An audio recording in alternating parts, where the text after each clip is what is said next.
శివుడే ధనస్సు పట్టుకొని వచ్చాడా అన్నట్లుగా ఒక వ్యక్తి కనిపించాడు.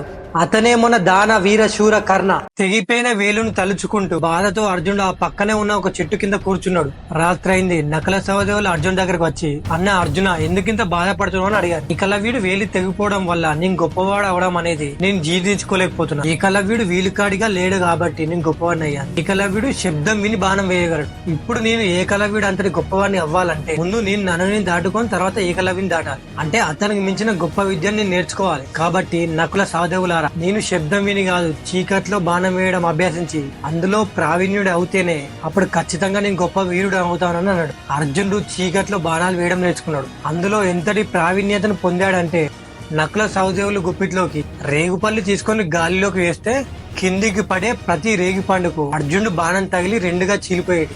అంతటి నైపుణ్యాన్ని అతడు సంపాదించాడు. ఒకరోజు అర్జునుడు ద్రోణాచార్యుడి దగ్గరికి వెళ్లి విద్యను ప్రదర్శించి, గురువు గారు, నా సాధనకు మీరే కారణం. ఏకలవ్యునికి విద్య నేర్పకపోయినా మీరు అతన్ని గురుదక్షిణగా అడిగారు. కానీ మీరు మాకు ఎన్ని విద్యలు నేర్పినా మమ్మల్ని గురుదక్షిణ అడగలేదు. నేను మీరు ఏమడిగినా ఇవ్వడానికి సిద్ధంగా ఉన్నానని అని చేతులు చాచి మోకాల మీద కూర్చున్నాడు. వెంటనే ద్రోణాచార్యుడు అర్జును గుండెల మీద గట్టిగా తన్ని అతని ముందు ఒక కత్తి పడేసి, ద్రోణాచార్యుడు మరో కత్తిని పట్టుకొని నాతో పోరాడు అని అన్నాడు. గురువు గారు, మీ మీదకి నేను కత్తి దుయ్యాలా? మీరు నా గురువు, నేను ఎప్పటికీ అలా చేయలేనని అన్నాడు. అప్పుడు ద్రోణాచార్యుడు కోపంతో అర్జును గుండెల మీద మళ్ళీ తన్ని, నాతో యుద్ధానికి రమ్మనంటే కత్తి దుయ్యాలని అంటున్నావు? నీవేం వీరుని అర్జున? యుద్ధంలో కనబడవలసింది రెండే. ఒకటి మన చేతిలో కత్తి, ఎదురుగా చావడానికి సిద్ధంగా ఉన్న శత్రువు. అలాంటి ఒక రోజు ఖచ్చితంగా వస్తుంది. అలా యుద్ధ రంగంలో నీకు నాకు పోరాడే జరిగే ఒక రోజు వీరునిలా, ద్రోణి శిష్యునిలా నన్ను ఓడించాలి. అదే నువ్వు నాకు ఇచ్చే గురుదక్షిణ. అలా చేస్తానని మాటివ్వు అర్జున అని అన్నాడు. కొంచెం సేపు ఆలోచించి గురుదక్షిణ అడిగాడు కాబట్టి కాదనలేక సరే అని అన్నాడు. ఇక పరీక్ష సమయం వచ్చేసింది. ద్రోణుని శిక్షణలో యుద్ధ విద్యలు నేర్చుకున్న కౌరవులకు పాండవులకు పరీక్షించే రోజు. వాళ్ళు నేర్చుకున్న విద్యను హస్తినపుర ప్రజల మధ్య ప్రదర్శించడానికి ఒక పెద్ద క్రీడా స్థలంలో అందుకు తగినట్టు ఏర్పాటు చేశారు. ద్రోణుని శిష్యులంతా వాళ్ళు వాళ్ళ శక్తులను ప్రదర్శించే ఆ కార్యక్రమంలో ముందుగా ధర్మరాజును పిలవడం జరిగింది. అతను ఈటలను ఎన్ని రకాలుగా వేయవచ్చు, ఎన్ని ఈటలను ఒకేసారి వేయవచ్చు, యుద్ధంలో రథాన్ని ఎన్ని రకాలుగా నడపవచ్చు అని చూపించాడు. తర్వాత నకల సహదేవులు కత్తి పోరాటాలు, గుర్రపు స్వారీలు చూపించారు. కౌరవుల్లో కొంతమంది వాళ్ళు నేర్చుకున్న విద్యను ప్రదర్శించారు.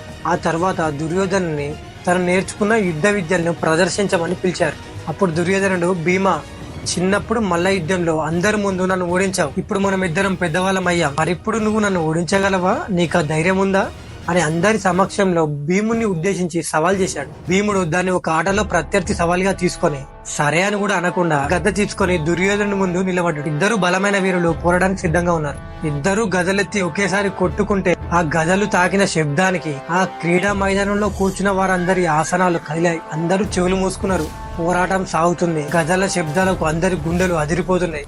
లోకంలోని పిడుగులన్నీ ఒకే చోట పడుతున్నాయి. అంత ఘోరంగా వాళ్ళ మధ్య పోరు సాగుతుంది.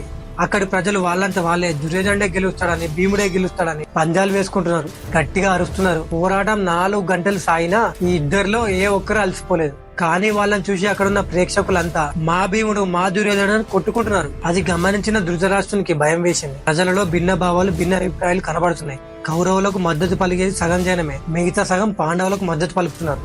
దీని వల్ల భవిష్యత్తులో ప్రజలు రెండుగా చీలి వాళ్ళ మధ్య వాళ్ళకే యుద్ధం జరిగే పరిస్థితి రాబోతుందని అర్థమైంది. ఇక ఈ పోరాటాన్ని ఇలాగే కొనసాగిస్తే రాజ్యానికి ప్రమాదం అని ద్రోణాచార్యుని పిలిచి, ఆచార్య, ఇక పోరాటాన్ని నిలిపివేయడానని చెప్పాడు.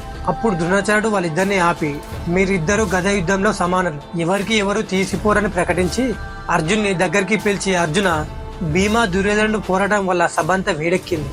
అందరూ ఆవేశంగా ఉన్నారు. నీ విద్యతో దాన్ని చల్లబరచు అని అన్నాడు. సరే ఆచార్యానికి సభ మధ్యలోనికి వెళ్లి అర్జునుడు ఆకాశంలోనికి ఒక బాణం వేశాడు. వెంటనే నల్లని మేఘాలు అలుముకొని పెద్ద వర్షం కురవడం మొదలైంది. వెంటనే మరొక బాణం వేశాడు. ఆ బాణం ఆకాశంలోకి వెళ్లి అగ్నిని ముట్టించింది. ఆ వర్షపు చినుకులు నేలకు తాకే లోపే ఆ వేడికి ఆవిరైపోయాయి. మేఘాలని పక్కకు వెళ్లిపోయాయి. అర్జునుడు మరో బాణాన్ని ఆకాశానికి సంధించాడు. గులాబీ రేకులు ఆకాశం నుండి కురిచి సభంతా ఆహ్లాదంగా మారిపోయింది. అది చూసిన అందరూ శభాష్ అర్జున అన్నారు. తర్వాత 4 బాణాలను తీసుకుని సభ మధ్యలో ఉన్న తన చుట్టూ వేశాడు. వెంటనే పుట్టలు పుట్టలుగా నాగపాములు బయటకు వచ్చి ప్రజల దగ్గరకు వెళ్తున్నాయి. అందరూ భయభ్రాంతులకు లోనయ్యారు. అప్పుడు అర్జునుడు ఆకాశంలోకి మరో బాణం వేయగా కొన్ని వందల గ్రద్దలు ఆకాశం నుండి ఎగురుకుంటూ వచ్చి ఆ పాములను తమ కాళ్లతో పట్టుకుని ఎగిరిపోయాయి. ఆ విద్యలను చూసి అందరూ ఆశ్చర్యపోయారు. శభాష్ అర్జున ఇంకా ఈసారి గట్టిగా అరవడం మొదలెట్టారు. అర్జునుడి నైపుణ్యాన్ని చూసి ప్రజలంతా అరుస్తున్న అరుపులకు దుర్యోధన తల పలిగిపోయినంత వేడెక్కింది. ఇలాంటి విలువిద్య ఉన్న వీరుడు నాకు తమ్మునిగా ఎందుకు పుట్టలేదని వాపోయాడు. అలాగే అర్జునుడు ఎదిరించే మొగడు ఎవరు లేరా, ఒక్కడైనా అర్జునుడు ఎదిరించే సత్తగలవాడు నాకు దొరకడా అని కుమిలిపోతున్న సమయంలో అర్జున, చాలించు నీ ప్రతాపం, దమ్ముంటే నాతో పోటీపడు అనే ఒక అరుపు వినిపించింది. ఆ మాట వినగానే దుర్యోధనికి పాల సముద్రంలో మునిగి తేలినంత హైగా అనిపించింది. హిమాలయ పర్వతాలను ఎత్తేటంత ఆత్మవిశ్వాసం కలిగింది. భూమి మీద ఉన్న సమస్త రాజ్యాలను జయించగలన్న ధైర్యం వచ్చింది. ఆ మాట అన్న ఎవరా అని చూస్తే ఒక యువకుడు, సూర్యకాంతితో మెరిసే చర్మంతో, కవచ కుండలాలతో, చేతిలో బాణంతో, శివుడే ధనస్సు పట్టుకొని వచ్చాడా అన్నట్లుగా ఒక వ్యక్తి కనిపించాడు. అతనే మన దాన వీర శూర కర్ణ. అతన్ని చూస్తే దుర్యోధనికి తన సైనిక బలం పెరిగినట్లయింది. అర్జున, నువ్వు ప్రదర్శించిందంత అస్త్ర విద్య కాదు, అది ఒక గారడికి అస్త్ర విద్యకు తేడా ఏమిటో నీకు తెలియడం లేదు. రా, నాతో పోటీపడు. అస్త్ర విద్య అంటే ఏమిటో నీకు చూపిస్తా. ఈ భూప్రపంచమంతా 21 సార్లు చుట్టి కనిపించిన క్షత్రియులందరినీ చంపిన గొప్ప వీరుడు, మహమాన్వితుడైన పరశురాముని శిష్యునే నేను.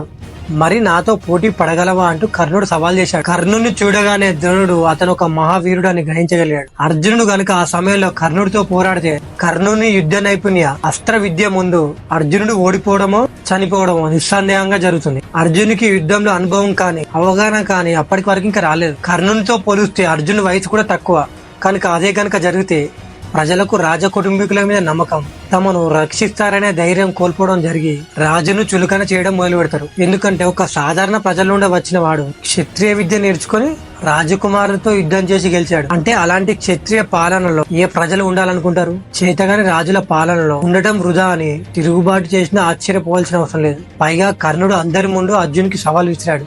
తనతో యుద్ధం చేయమని పిలుస్తున్నాడు. అర్జునుడు కూడా అతని అంతర్యాన్ని గ్రహించకుండా యుద్ధానికి సిద్ధమవుతున్నాడు. అలాంటి సమయంలో ఆ యుద్ధాన్ని ఆపడానికి ద్రోణాచార్యుడికి మరొక మార్గం కనవలేదు. ఆయన కర్ణుని వేషాధారణ చూసి అతను క్షత్రియుడు కాదనుకుని వెంటనే, కర్ణ, ఇది కేవలం క్షత్రియుల మధ్య జరుగుతున్న పోటీ, ఇందులో వేరే కులస్తులకు చోటు లేదు. నీవు ఏ కులమో చెప్పి అప్పుడు పోటీకి సిద్ధమవ్వని అన్నాడు. అలా ఒక కుల ప్రతిపాదకన తీసుకొచ్చి యుద్ధాన్ని ఆపగలిగాడు. ఆ మాటలు వినగానే ఇక తాను బ్రతకడమే అనవసరం అనిపించేటంత కర్ణుని మనసులో బాధ కలిగింది. అర్జునుడితో కర్ణుడు యుద్ధం చేస్తానంటే ద్రోణాచార్యుడు అంతగా భయపడ్డాడంటే కర్ణుడు ఖచ్చితంగా అర్జునుడి కంటే గొప్ప వీడై ఉంటాడు.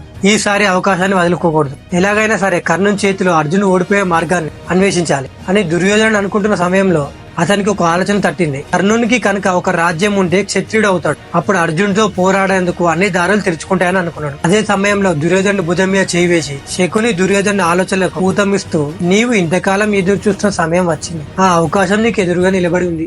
ఇక నీకు అనుకూలమైన సమయం ప్రారంభమైంది. దుర్యోధన, లే అని అన్నాడు. ఒక్క క్షణం కూడా ఆలస్యం చేయకుండా దుర్యోధనుడు లేచి, ఇక రాజ్యం ఉన్న రాజుకి అర్హత ఉందంటే సస్యశ్యామలతో సిరి సంపదలతో వెలుగుతున్న అంగరాజ్యాన్ని ఇప్పుడే కర్ణునికి బహుమతిగా ఇస్తున్నాను. తమ్ముడు దుశ్శాసన, నవరత్నాలు పొదిగిన బంగారు కిరీటాన్ని ఇప్పుడే వెంటనే తీసుకునిరా. మామ గాంధార సర్వభౌమ, మనురు రత్నాలు పొదిగిన బంగారు సింహాసనాన్ని వెంటనే తీసుకునిరా. విద్వాంసులారా వాయిద్యాలను వాయించండి. భటులారా కర్ణుడిని త్వరగా అలంకరించండి. పుణ్యశ్రీలారా కర్ణుడి నుదుట నిండా తిలకం దిద్దండి అని చెప్పి అందరి సమక్షంలో పండితుల మధ్యలో కర్ణుణ్ణి అంగరాజ్యానికి అధిపతిగా చేశాడు.